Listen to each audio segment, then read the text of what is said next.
अब तक आप लोगों को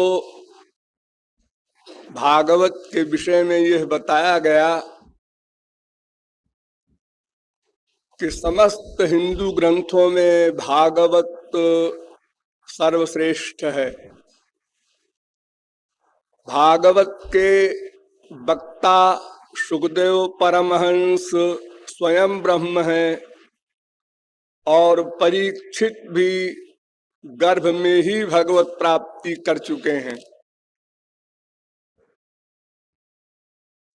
उस भागवत के अंतर्गत पंच प्राण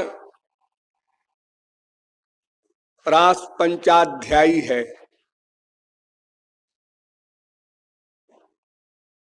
रास के एक वर्ष पूर्व नंद गोप कुमारिका, जो कुमारी कन्याएं थीं, उन लोगों ने कात्यायनी देवी का व्रत किया था और मंत्र का जप किया था। कात्यायनी महामाये महायोगिन्यधीश्वरी नंद गोप सुतम देवी पतिम में कुरुते नमः। ये मंत्र है। हे कात्यायनी देवी, हे महामाया देवी, हे महायोगिनी और समस्त शक्तियों की अधीश्वरी, नंद के सुत श्याम सुंदर को मैं पति रूप से प्राप्त करूं,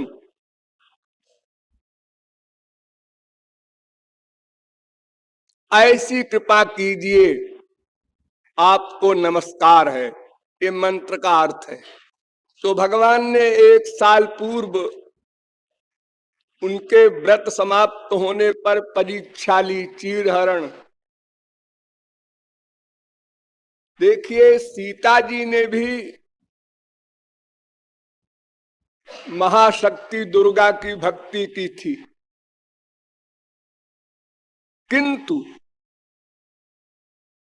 सीता जी की भक्ति और गोपियों की भक्ति में अंतर है।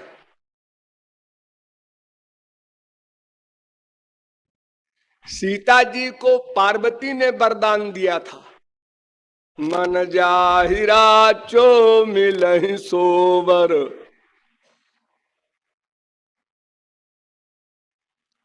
और गोपियों को पार्वती ने वर नहीं दिया, क्योंकि वास्तव में गोपियों ने कात्यायनी का व्रत किया ही नहीं था।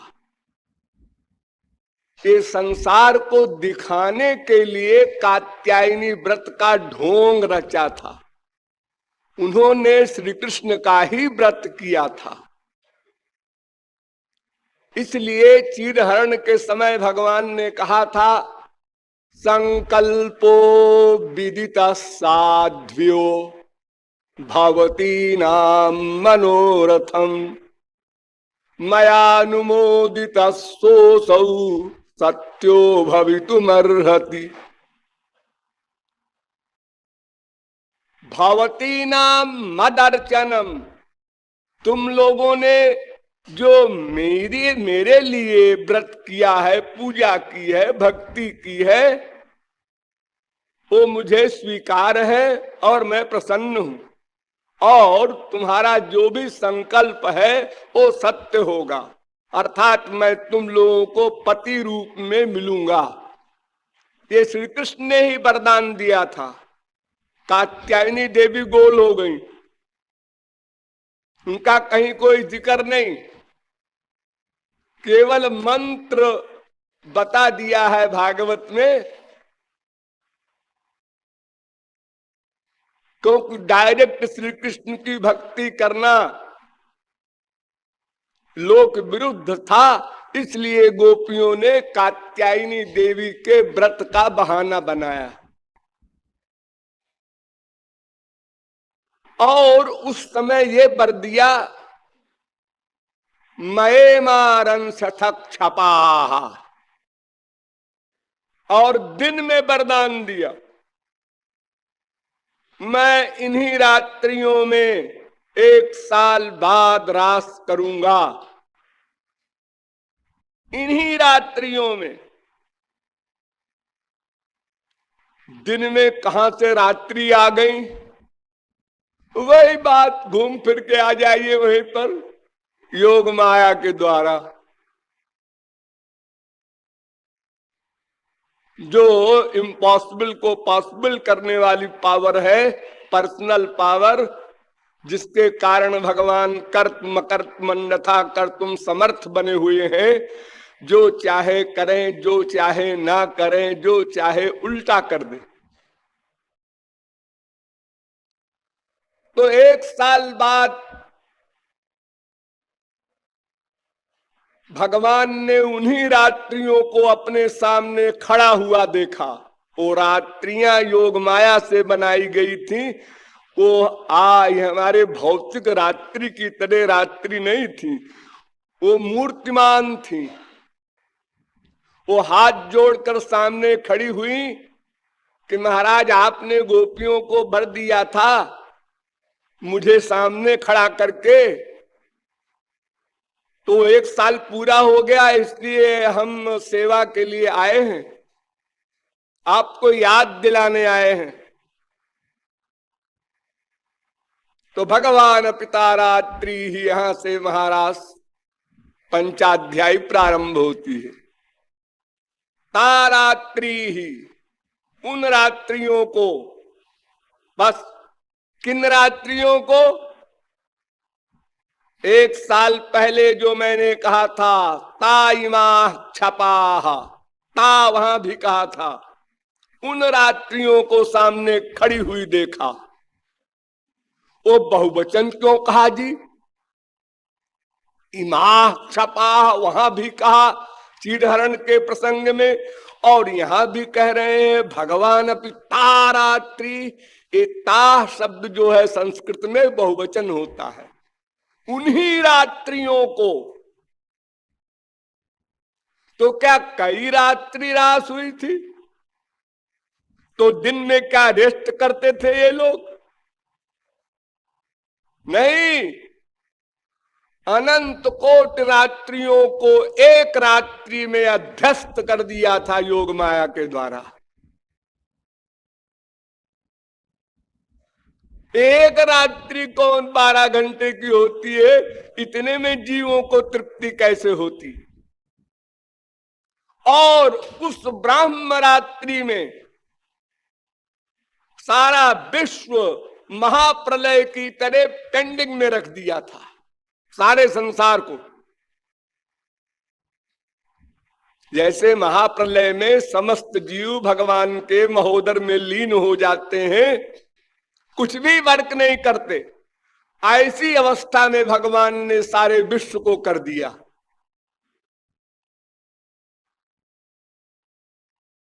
अन्यथा नंद यशोदा आदि तो कब के प्राण छोड़ देते।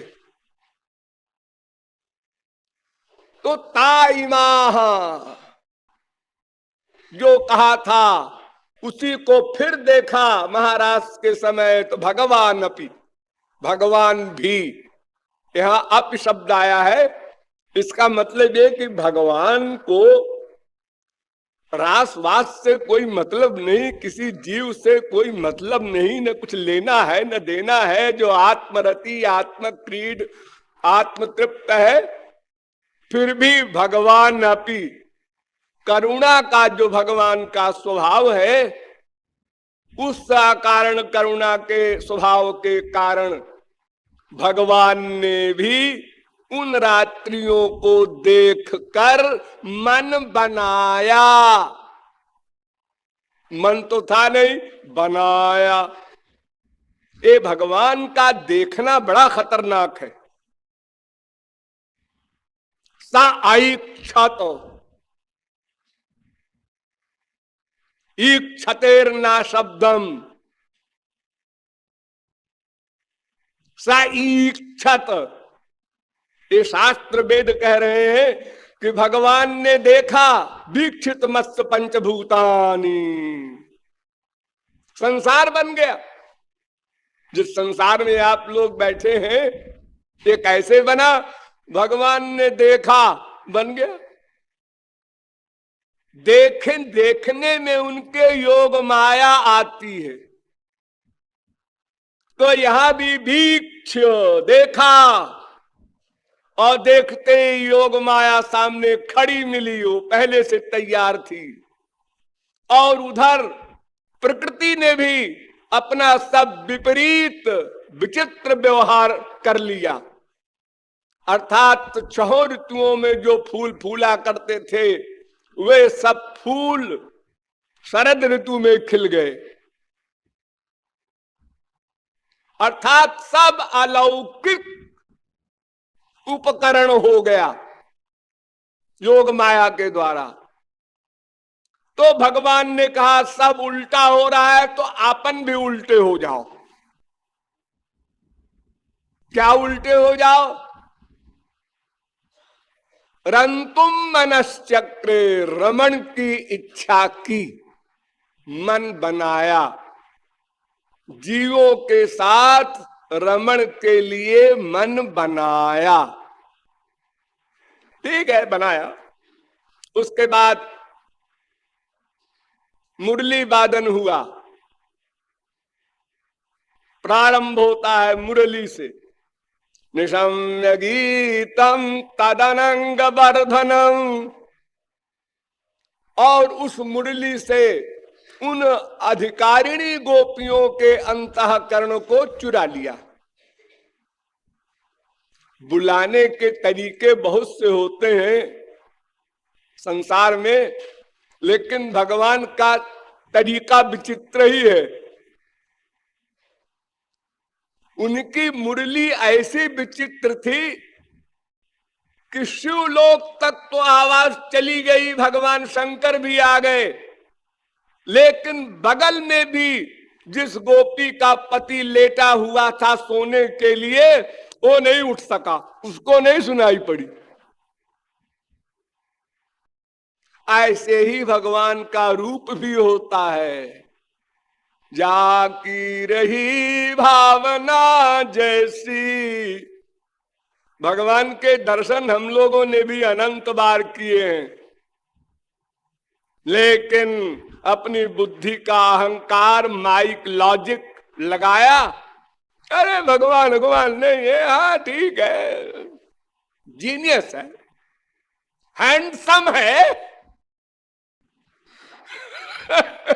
इस तरह के शब्द बोल के संतोष कर लिया। और जब उनके चरित्रों को सुना, कैरेक्टरलेस है, इसलिए अबाउट हर।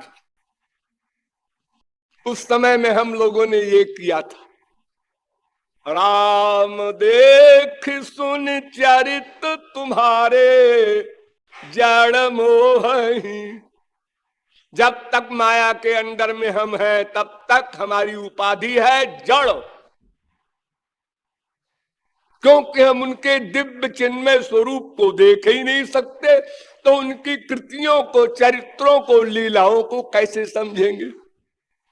प्रश्न ही नहीं।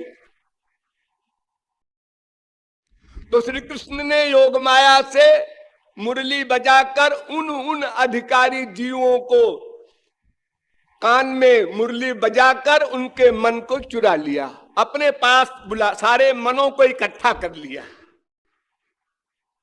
अपना भी मन बनाया और सबका मन भी इकट्ठा कर लिया, स्टोर हो गया। तो गोपियां भागी, मुरली की आवाज की ओर भागी। कहां मुरली बज रही है ये गोपियों को होश नहीं, आपस में भी एक दूसरे को नहीं बता सकी। अन्योन्यमलक्षितोद्यमा, अरे सखी चल, बुला रहे हैं।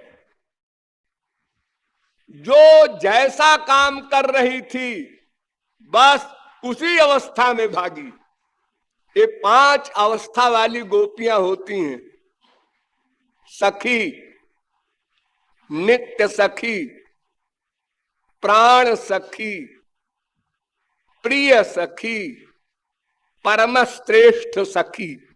ये 5 प्रकार की सखियां थीं। सबसे नीचे सखी, उससे ऊपर नित्य सखी, उसके ऊपर प्राण सखी, उससे उच्च कक्षा वाली प्रिय सखी, और सबसे ऊंची कक्षा वाली परम श्रेष्ठ सखी। वो ललिता विशाखा आदि जो 8 महासखी आप लोग सुनते हैं, वो परम श्रेष्ठ सखी थी। ये 5 प्रकार की सखियां, उसमें कुछ तो मोटी अकल से समझिए कि गोलोक से अवतीर्ण हुई थी डायरेक्ट,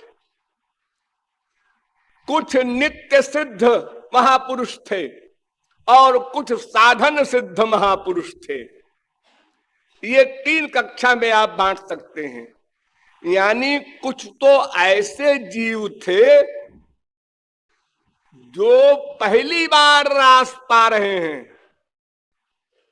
ये नंबर 1।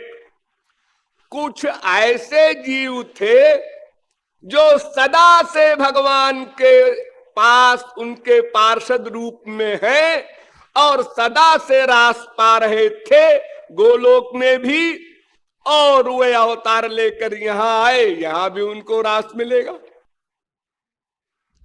और तीसरे वे हैं जो भगवान के डायरेक्ट स्वरूप शक्ति के अंश हैं, जीव शक्ति विशिष्ट ब्रह्म के अंश नहीं है। ये नित्य सिद्ध महापुरुषों में 2 कक्षाएं हैं। एक तो जीव शक्ति के अंश हैं लेकिन नित्य सिद्ध हैं, और एक लादिनी शक्ति के अंश हैं, वो भी नित्य सिद्ध है लेकिन वो स्वरूप शक्ति के गवर्नर हैं, और शेष जीव स्वरूप शक्ति से गवर्न किए जाते हैं। एक एक शब्द पर ध्यान देना। तो ललिता विशाखा आदि ये लादिनी शक्ति के अंश हैं। इनके लिए भागवत ने कहा था, रे में रमेशो ब्रज सुंदरी भीर यथार्भका स्वप्रतिबिंब बिंब। जैसे छोटा सा बच्चा अपनी परछाई से खेलता है, अपने प्रतिबिंब को देख करके मुंह बनाता है, गाता है, नाचता है, और प्रतिबिंब भी नाचता है तो उसको देख देख कर और नाचता है।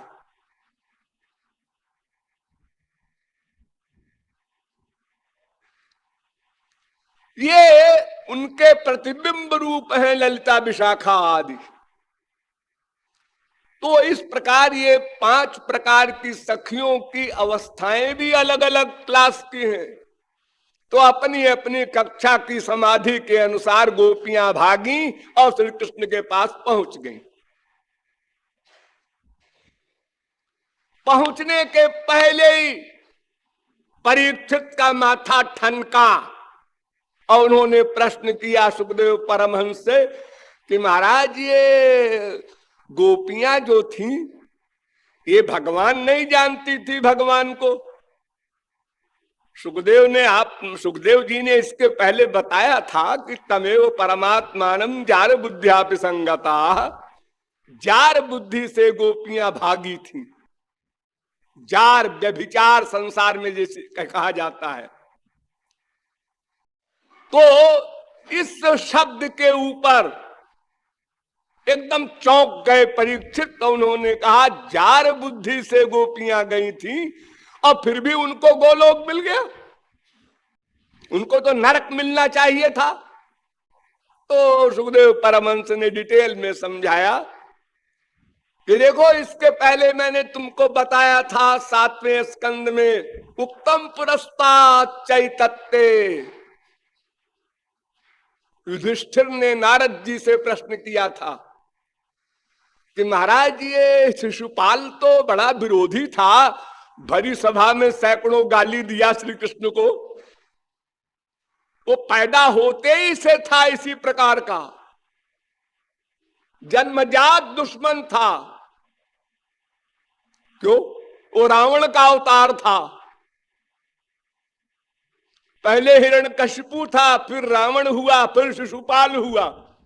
तो 3 जन्म का बैर था भगवान से, इसलिए उसने पैदा होते ही बैर शुरू कर दिया। तो उसका उद्धार कैसे हो गया? युधिष्ठिर ने प्रश्न किया नारद जी से। तो नारद जी ने जवाब दिया था कि कामाद द्वेषाद भयात स्नेहात यथा भक्तेश्वरे मनः आवेश्य तदघम हित्वा बहवस तद्गतिम गता। काम भाव से, द्वेष भाव से, स्नेह भाव से, तस्मात् तेनाप्युपायेन मनः कृष्णे निवेशयेत्। ये नारद जी का उत्तर है। किसी भी उपाय से मन का अटैचमेंट हो जाए ब्रह्म में, भगवान में, श्री कृष्ण में, बस उसको गोलोक मिलेगा। अनुकूल भक्ति हो, प्रतिकूल भक्ति हो, खोपड़ा भक्ति हो, इससे कोई मतलब नहीं। अब फिर दोबारा ये सुन करके भी परीक्षित ने प्रश्न किया। तो सुखदेव ने कहा कि राजा रहा है ना बहुत दिन से, राजा, तो इसके दिमाग में वो राजा की सब बातें कुछ खोपड़ी में गूंज रही हैं। समझा दिया उन्होंने। कामम क्रोधम भयम स्नेहो मैक्यम सौहार्द में बचो नित्यम हरो विदधतो यांति तन्मयताम हिते। गोप्य कामाद भयात कंसः द्वेषात चैद्यादयो नृपाः। गोपियों ने काम भाव से गोलोक प्राप्त किया, शिशुपाल ने शत्रुता के, दुश्मनी के भाव से किया, कंस ने भय के कारण भगवत प्राप्ति किया। आसीन संविशंस्तिष्ठन् भुंजान पर्यटन महीम चिंतयानो ऋषिकेशम अपश्यत् तन्मयम जगत। कंस का क्या हाल था? बैठा है, सामने देखा किसी को, नौकर को, अरे श्री कृष्ण बैठा है। वो कहता है हुजूर मैं आपका खामी नौकर हूं। अच्छा अच्छा, इधर देखा, अरे इधर आ गए श्री कृष्ण। बैठना मुसीबत, खड़ा हो, सामने श्री कृष्ण खड़े हो गए। फिर डरा, आसीन संविशंस्तिष्ठन्, चल रहा है, सामने आ गए श्री कृष्ण। अब उधर से अबाउट टर्न हो गया डर के मारे, क्योंकि उसको जब आकाशवाणी हुई थी कि वो देवकी के गर्भ से एक लड़का पैदा होगा, वो तुम्हारा काल होगा, तभी से वो डर रहा है बेचारा। भुंजाना, खाना खाना मुसीबत, खाना खाने बैठा, अरे इसमें भी श्री कृष्ण है, थाली फेंक दे। ड्रेस पहन रहा है, अरे इसमें भी श्री कृष्ण है, कपड़ा फाड़ दे। तन्मयम जगत, जैसे गोपियों की अवस्था थी ना, जित देखो तित श्याम मई है, ऐसी अवस्था हो गई थी। ऐसे ही शिशुपाल की थी। तो किसी भी भाव से भगवान से मन का एकत्व हो जाए बस। चाहे पारस को लोहे से प्यार से छुआ दो, चाहे लड़ा दो, चाहे बाई चांस दोनों एक दूसरे से टकरा जाएं, सोना बनेगा। वस्तु शक्ति बुद्धि की अपेक्षा नहीं करती, ये फिलॉसफी।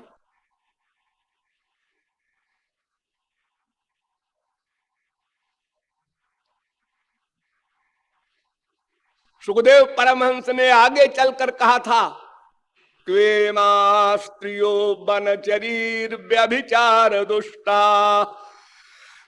परीक्षित,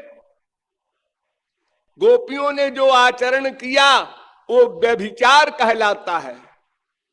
एक तरफ श्री कृष्ण ब्रह्म सुप्रीम पावर, एक तरफ गांव की गंवारी ने, बनचरी जंगल में रहने वाली अपढ़ गंवार व्यभिचारिणी, और उनको भगवान ने गोलोक दिया।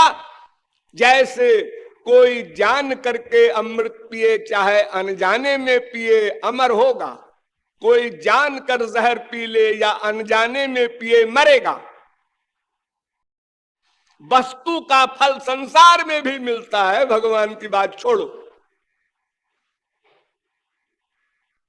अजी मैंने तो समझा था दूध है और मेरा एक दोस्त है, इसने दूध में चीनी मिलाया, केसर मिलाया, छोटी इलायची मिलाया, बड़े प्यार से दिया, मैं तो घटाघट पी गया और मर गया। मेरी भावना तो दूध की थी, फिर मैं क्यों मर गया? अस्तु, परीक्षित ने कहा हाँ महाराज समझ गए। अच्छा चलो, समझ तो गए तुम, दोबारा समझा रहा हूं, अब गलती नहीं होनी चाहिए। अच्छा महाराज जी सॉरी। हाँ, गोपियां आई और श्री कृष्ण ने पहले वेलकम किया, स्वागतम वो महाभागा, कहिए आपकी क्या सेवा करें। अरे अरे अरे ठीक है, आप लोग देखने आई होंगी दृश्य, लेकिन आप लोग अपने पति को, अपने बच्चे को, अपने गृहस्थ के सब काम धाम को छोड़कर आए हैं, ये गलत बात है। गृहस्थ में है आप लोग, गृहस्थ धर्म का पालन करना चाहिए। ये धर्म का लेक्चर शुरू हो गया ठाकुर जी का, परीक्षा के लिए, अन्यथा तो भागवत का प्रारंभ ही हो रहा है धर्म प्रोज्झित कैतवा।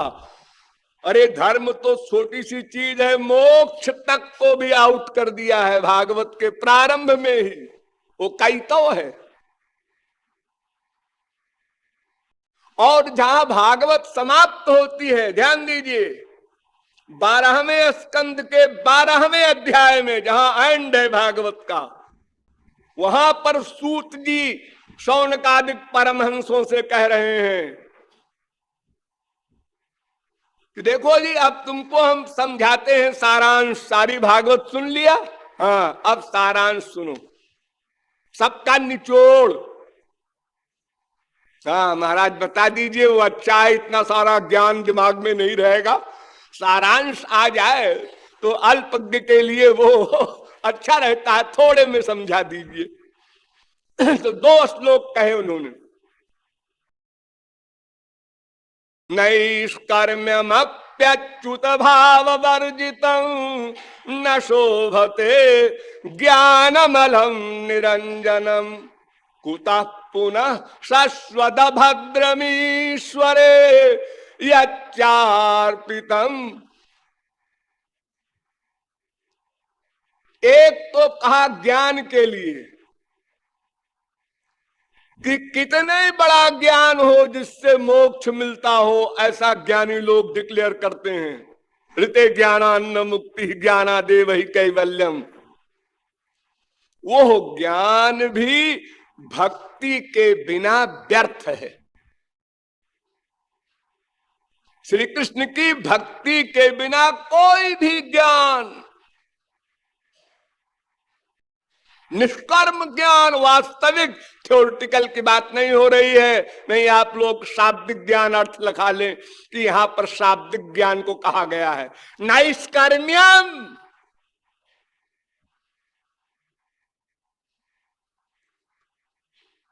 और दूसरा श्लोक कहा यशस्यामेव परिश्रम परो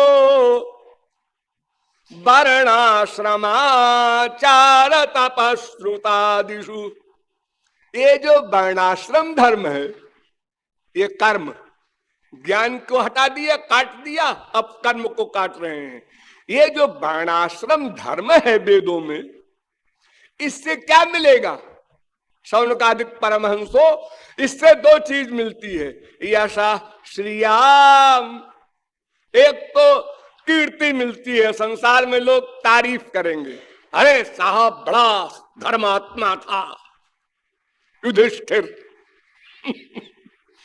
और दूसरे श्री मिलेगी, लक्ष्मी, वैभव, संसार का मटेरियल वैभव, राजा बन जाएंगे, अरबपति बन जाएंगे, वगैरह वगैरह। तो ये दोनों चीजें संसारी तो है, इसके लिए परिश्रम करो। इतना बड़ा परिश्रम करे कोई बुद्धिमान? वो बुद्धिमान नहीं है।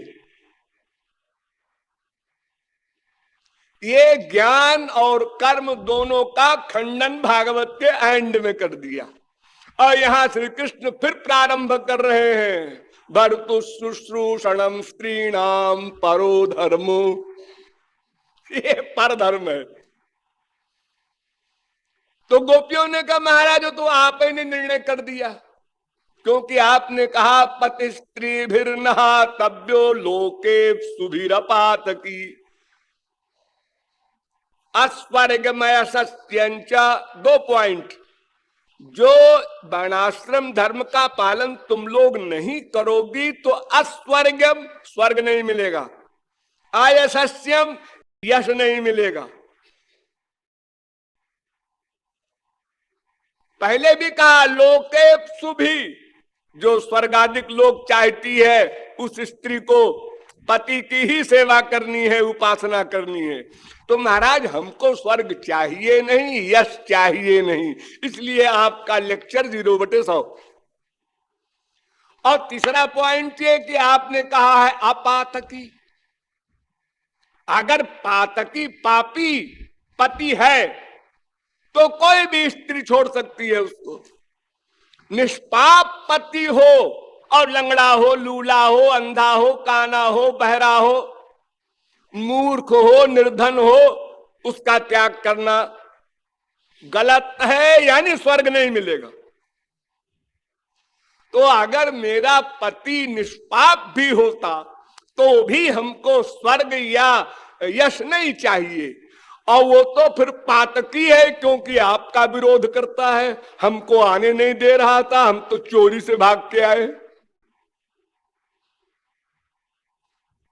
अरे इन्हीं भगवान ने उद्धव को 11वें स्कंद में लेक्चर दिया है, धर्म में के सश्चान्य कामम सत्यम समम तमम केचित यज्ञ तपोदानम व्रतानि नियमान जमान आद्यंतवंते वैषाम लोका कर्म विनिर्मिता दुखोदरका स्तमोनिष्ठा क्षुद्रानंदा सुचार्पिता इत्यादि लंबा चौड़ा लेक्चर दिया है कि उद्धव ये धर्म के पालन करने से कुछ नहीं होगा, है तो स्वर्ग मिलता है, उसमें भी एंड में दुख है, मध्य में भी दुख है, और वहां भी अज्ञान है, माया है, त्रिगुण है, त्रिकर्म है, त्रिदोष है, पंचक्लेश है, पंचकोश है, सारी आधि व्याधि जो माइक है, जैसे हमारे यहाँ मृत्युलोक में है ऐसे स्वर्ग में भी है।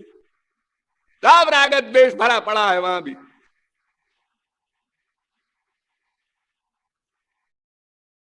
इसलिए कर्म धर्म के विषय में आपका लेक्चर ठीक नहीं है। और अगर ठीक भी हो, आप भगवान हैं, हम निंदा नहीं करते आपके लेक्चर की, अगर ठीक भी हो तो महाराज एक पॉइंट और है इसके आगे, क्या? चित्तम सुखे न भवता परितम गृहेषु। आपने मेरा चित्त ले लिया है ना, वो दे दीजिए, अभी मैं जाती हूं, अबाउट टर्न क्विक मार्च, घर पहुंच जाऊंगी। जाम कथम ब्रज मथो करवाणी किंबा। ये मेरे पैर ज्ञानेन्द्रिय नहीं है, ये कर्मेंद्रिय है। बिना मन बुद्धि के पैर घर चले जाएंगे, ये फिलॉसफी तो आज सुन रही हूं मैं। अरे पैर को उठाने के पहले भी संकल्प करना पड़ता है कि पैर खड़ा है, उठाओ, आगे बढ़ाओ। क्यों? वहां जाना है, तो ये सब काम तो मन करेगा, उसको आपने ले लिया, आप कहते हैं जाओ। आप लोगों ने एक इतिहास सुना होगा सत्यवान सावित्री का। सावित्री ने जब पति के मर जाने पर यमराज का पीछा किया तो यमराज ने कहा है कहां चली आ रही तू, ये पति नहीं मिलेगा, इसकी मृत्यु अंतिम है, और कोई वर मांग ले, चल मैं खुश हूं, दे दूंगा। पति को छोड़कर कोई वर मांग ले। सावित्री इतनी बड़ी विदुषी, उसने कहा अच्छी बात है महाराज, देंगे ना। अरे डाउट है, मैं महाकाल हूं, तो महाराज हमें 100 पुत्र दे दीजिए। तुमने कहा तथास्तु, जाओ, तुमको 100 पुत्र होगा। जल्दीबाजी में बोल गए यमराज और चल पड़े। कहां जा रहे हैं? फिर तू पीछे पीछे आ रही है। अरे महाराज, तो पति नहीं देंगे तो 100 पुत्र कहां से होंगे? हा? तो उसी प्रकार गोपियों ने कहा कि चित्त तो आप लिए बैठे हैं और हमसे कहते हैं जाओ।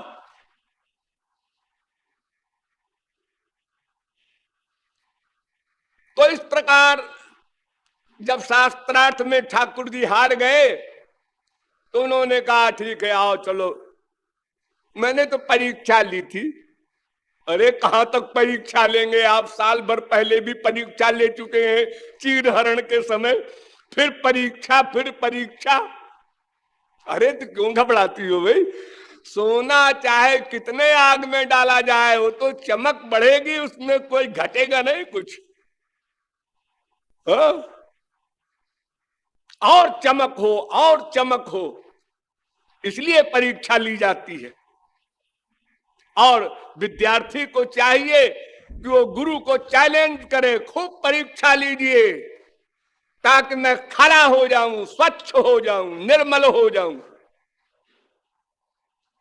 जो परीक्षा से डरेगा वो कभी भी योग्यता नहीं प्राप्त कर सकता। कुछ दिनों पहले हमारे संसार में भी हमारी गवर्नमेंट के कुछ लोगों ने प्लान बनाया था कि परीक्षा बंद कर दी जाए, ऐसे ही पढ़ाई हो। अरे कोई लड़का नहीं पढ़ेगा, सब आराम से सोएंगे रात भर। ये परीक्षा के डर के मारे 2-3 महीने बच्चे पढ़ते हैं रात रात भर जाग के। तो रास होने लगा। उसी बीच में इन गोपियों को अहंकार हो गया। आत्मानम में निरे, मैं संसार में टॉप की स्त्री हूं, मेरा सौंदर्य, मेरा सौशील्य, मेरा सौकुमार्य विश्व में टॉप पर है, क्योंकि श्री कृष्ण मेरी खुशामद कर रहे हैं। श्री कृष्ण ने भी तारीफ कर दिया रास में। तुम तो बड़ी सुंदर हो, तुम्हारे लिए तो मेरी जान हाजिर है, जिगर हाजिर है, इस तरह की तमाम बातें। अरे वो तो बहुत बड़े एक्टर हैं ठाकुर जी। अरे आप लोग भी तो यही करते हैं। और क्या करते क्या है आप लोग? दिन रात यही करते हैं आप लोग। वो चाहे आपकी स्त्री कुकरी सुकरी हो, लेकिन जब आप काम युक्त होते हैं तो उसको फिर आप भगवान के आगे मान लेते हैं। अपनी अपनी वीकनेस नोट कीजिए आप लोग भी। तो जब अहंकार हो गया तो भगवान रास से किशोरी जी को लेकर साथ में गायब हो गए। अब गोपियों ने विलाप किया। पहले तो वृक्षों लताओं सबसे पूछा, उसके बाद श्री कृष्ण बन गई स्वयं।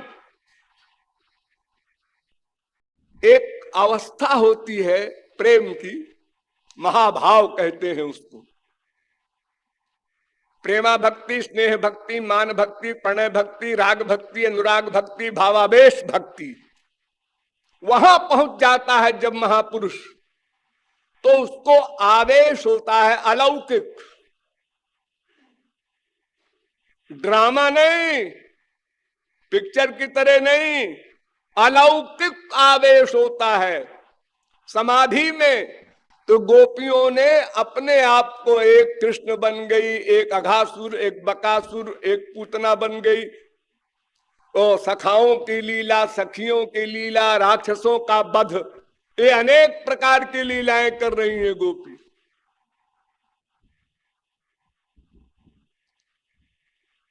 और फिर किशोरी जी और ठाकुर जी के चरण को देखा उन्होंने, और आपस में विचारणा हुई। यहां से वो गए हैं, एक गोपी यहां से उनके साथ गई है।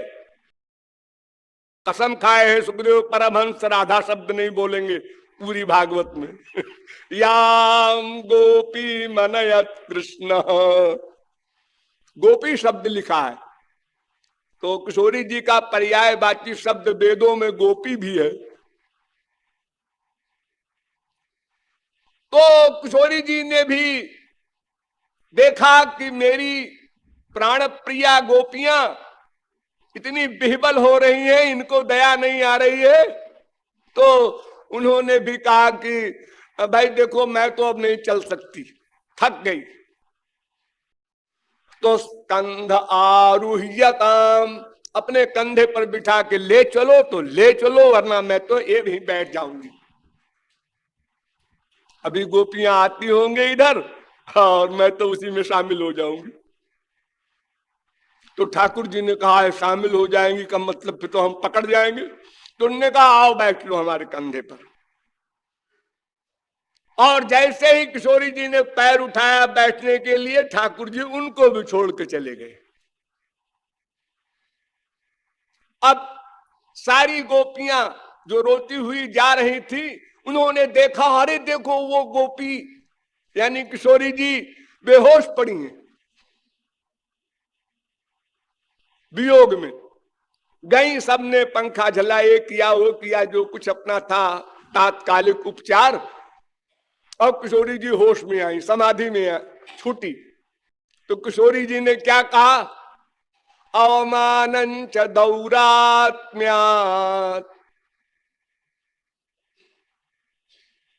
विस्मयम परमम जयु। मैंने दुरात्मापन किया था गोपियों, मैंने अहंकार किया था कि मेरे समान कौन सुंदर स्त्री है, सब गोपियों को छोड़ करके हमको साथ लाए। बहाना ये बना रही हैं किशोरी जी, फैक्ट दूसरा है। ये भागवत ग्रंथ का रास पंचाध्यायी इतना गूढ़ है कि शब्द कुछ है मतलब कुछ है।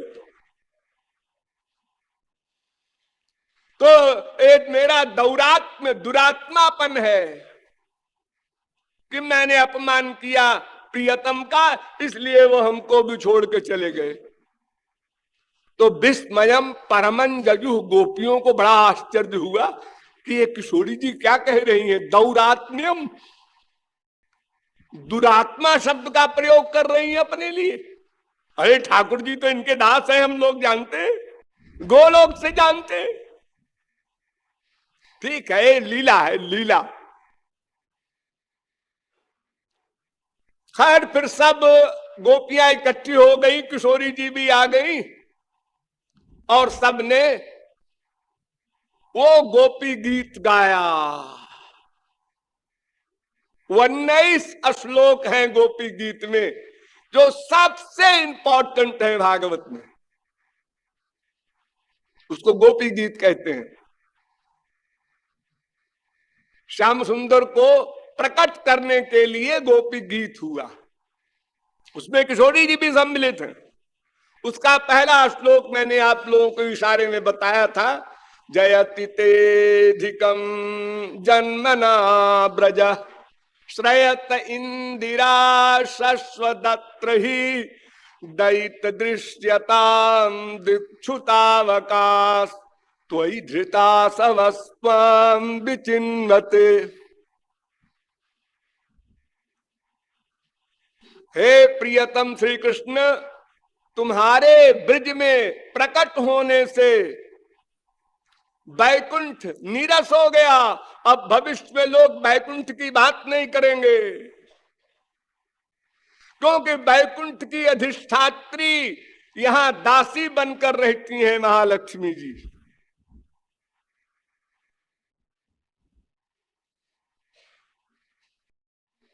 और महाराज आप तो हमारे प्राण हैं, प्राण के समान नहीं। धृता सवा, हम आपके लिए व्याकुल हैं, दर्शन दीजिए। ये पहला श्लोक। अब 19 श्लोकों की व्याख्या करने का समय तो नहीं है। चौथा श्लोक सुन लीजिए। फिर गोपियां कहती हैं, न खलु गोपिका नंदनो भवान अखिल देहि नामंतरात्म दृक् विखन सार्थितो विश्वगुप्त सखउ देवान सात्वतांकुले। हे श्याम सुंदर, तुम ये जानते हो कि मैं तुमको नहीं जानती है, तुम गलत जानते हो, मैं जानती हूं। तुम कौन हो? खाली गोपिका नंदन, नंदन नंदन, यशोदा नंदन नहीं हो। अखिल देहि नाम अंतरात्म दृक्, सब जीवों के अंतःकरण में रहने वाले भगवान हो। विखनसार्थी तो ब्रह्मादिक ने जब बहुत प्रार्थना की थी आपसे अवतार लेने के लिए, तो विश्वगुप्त यहाँ संसार की रक्षा के लिए सख उदयवान यहाँ प्रकट हुए हो तुम, सात पतांकुले यदुकुल में। चौथे श्लोक में ऐसा कहा। फिर 9वें श्लोक में कहा, तव कथामृतं तप्त जीवनम कविभिरीडितं कल्मषापहं श्रवण मंगलम श्रीमदाततं भुवि गृह्णन्ति ते भूरिदा जना। महाराज आप तो वो हैं कि अनंत कोटि कल्पों से जो जीव त्रिगुण में त्रिताप में तप्त हो रहे हैं, आपकी चर्चा को कोई उपास्य बना ले, तब कथामृतम, आपकी लीलाओं का कोई चिंतन कर ले। वो लीलाएं ऐसी हैं कि सिद्ध महापुरुष जीवन मुक्त मलात्मा परमहंस भी चिंतन करते हैं। निवृत्त तारसई रूप गीयमानात्, निवृत्त तर्ष जो लोग हैं, आत्मा रामाश्च मुनियो निर्ग्रंथा आप्तुरुक्रमे कुर्वन्त हैतुकीं भक्तिम।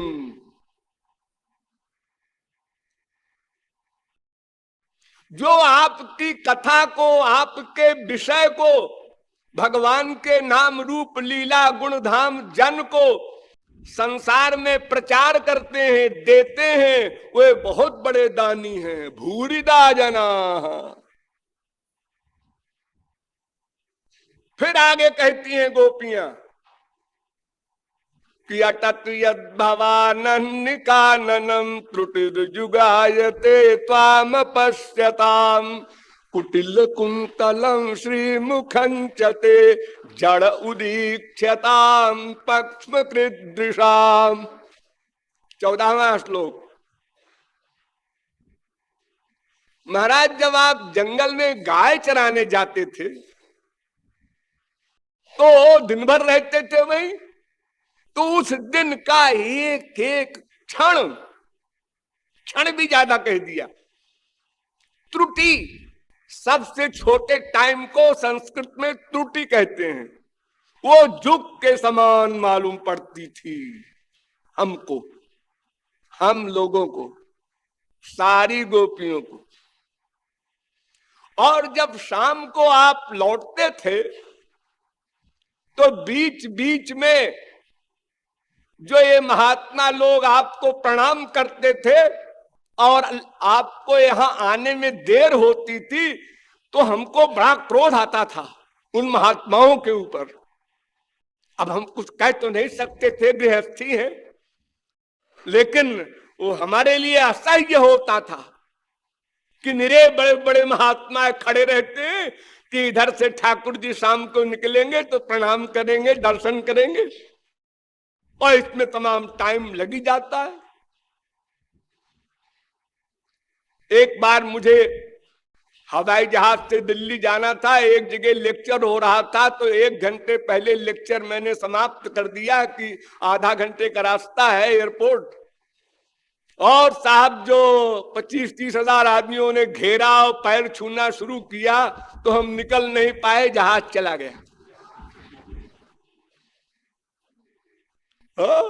लोगों की श्रद्धा को क्या करूं।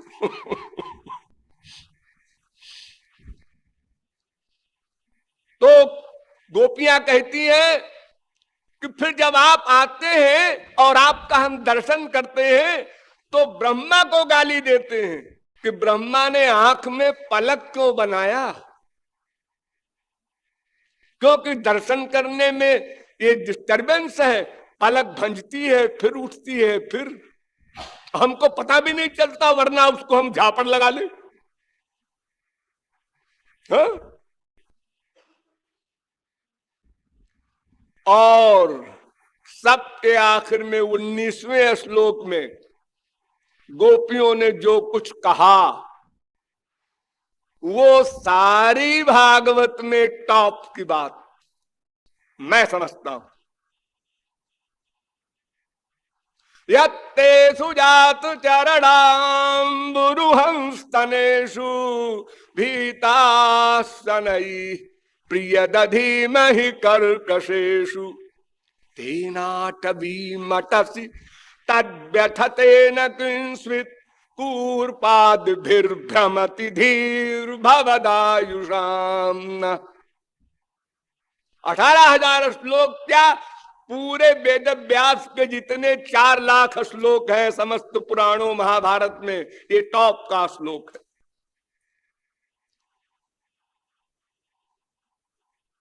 गोपियां कहती है, हे श्याम सुंदर, जब कभी, अभी तो श्याम सुंदर अलक्षित है ना, जब कभी आप मिलते थे इसके पहले, तो आपके चरण के तलुए को जब मैं अपने हृदय पर रखती थी तो बहुत धीरे से रखती थी।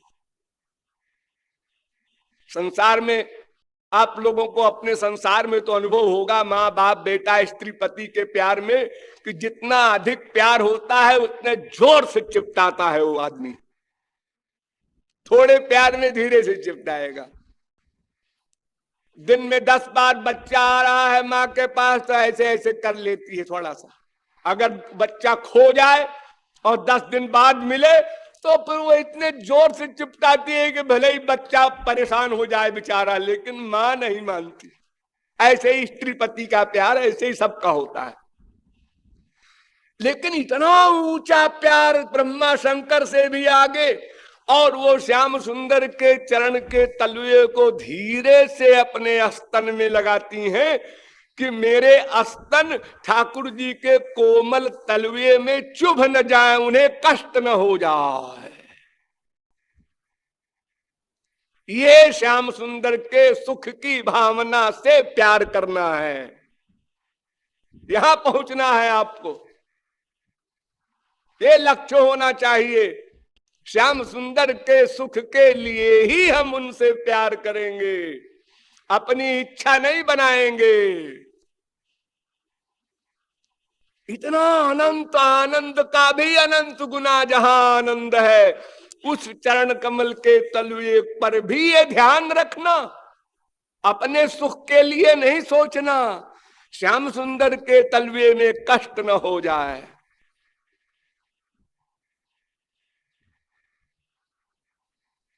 जब ये वाक्य कहा तो ठाकुर जी पिघल गए। इति गोप्य प्रगायन्त्य तलपन्त्यश्च चित्रधा रुरुदुस्तुस्वरम राजन कृष्ण दर्शन लालसा। इस प्रकार अनेक प्रकार की गुणावली गाते हुए, प्रलाप करते हुए जब गोपियों ने गीत गाया, जोर से रो करके कंट्रोल नहीं कर सकी। सुस्वरम, तो फिर तासामाभिरभूत क्षौरि स्मयमान मुखाम्बुज पीतांबरधर स्रग्वी साक्षान मनमथ मनमथा। भगवान से नहीं रहा गया। भगवान कहीं गए हुए नहीं थे वो सर्वव्यापक है, उनको न कहीं जाना है ना आना है। लेकिन ये आंख मिचौनी खेलते हैं भक्तों के प्रेम को बढ़ाने के लिए और उनकी परीक्षा के लिए, उनके प्रेम को और उज्जवल बनाने के लिए भगवान प्रकट हो गए।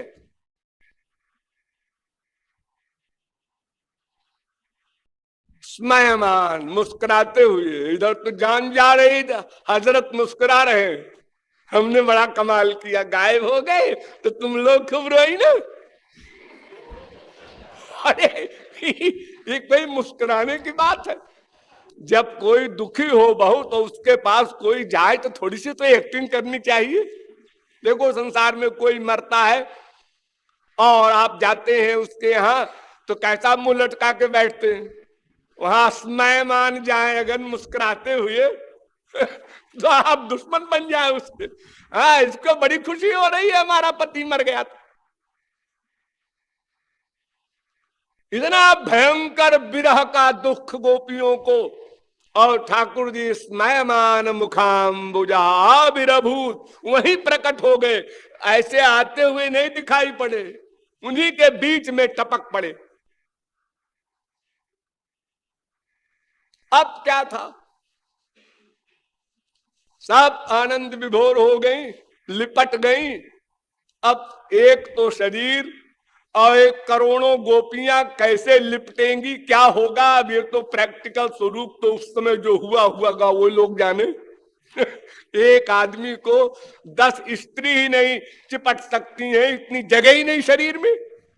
अरे पैर में कई स्त्री लगेंगी, हाथ में कई लगेंगी, पीठ में अरे कितनी लगेंगी भला। लेकिन अब वो बारी बारी से किया कि एक साथ किया कि स्त्री में स्त्री चिपटती गई, जैसा भी हुआ होगा।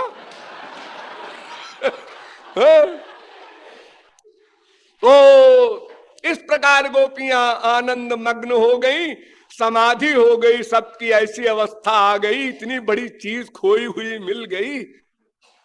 तो जब नॉर्मल हो गई गोपियां, सब बैठी, ठाकुर जी तो बैठे ही थे। तो गोपियों ने कहा महाराज कुछ प्रश्न करना है आपसे। प्रश्न? अरे ये क्या सो हो रहा है तुम लोगों को?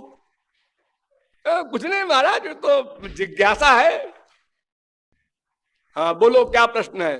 तो भज तो नु भजन्ते को एक तद विपर्जयम नो भयांश्च भजते के एतन्नो ब्रूहि साधु भो।